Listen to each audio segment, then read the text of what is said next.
আসসালামু আলাইকুম। আমি ভাপে সুজির পিঠা শেয়ার করব। আপনারা এই রমজানে এটা বানিয়ে খেয়ে দেখতে পারেন, অত্যন্ত মজা হয়। আমি এখানে একটা বাটিতে 2টো ডিম নিয়েছি। ডিম দুটো আমি ভালো করে ফেটিয়ে নেব।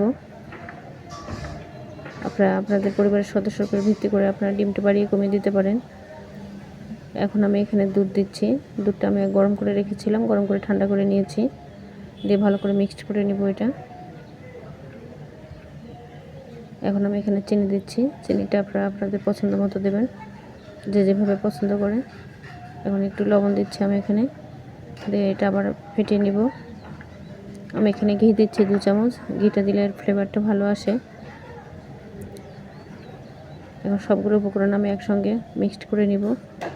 এখানে আমি সুজিটা ব্লেন্ডারে একটু ব্লেন্ড করে নিয়েছিলাম। এখন এটা আমি অল্প অল্প করে দিয়ে দিব। একসাথে দেওয়া যাবে না, অল্প অল্প করে দিয়ে এটা মিক্সড করে নিতে হবে।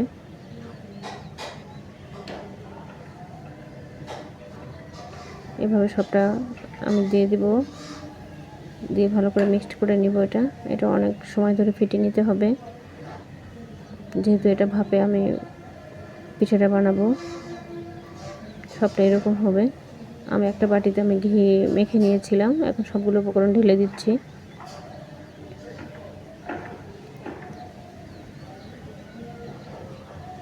দিয়ে আমি এখানে একটা তাওয়া দিয়েছি, তার মধ্যে আমি জালটা কমিয়ে দিয়ে আমি এরকম দিয়েছি বসিয়ে। একটা টিফিন বক্সে দিয়েছি। এটা লো হিটে রেখে দিতে হবে 40 থেকে 45 মিনিট। আমার হয়ে গেছে, দেখেন এটা এরকম হবে। এটা খেতে অত্যন্ত মজা হয়। আপনারা এই রমজানে এটা বানিয়ে খেতে পারেন। অনেক সময় তো ভাজা পোড়া খেতে খেতে আমাদের একঘেয়েমি হয়ে যায়। আপনারা এটা অবশ্যই বানিয়ে খাবেন। ভালো লাগলে শেয়ার করবেন, কমেন্টে জানিয়ে দেবেন। আসসালামু আলাইকুম।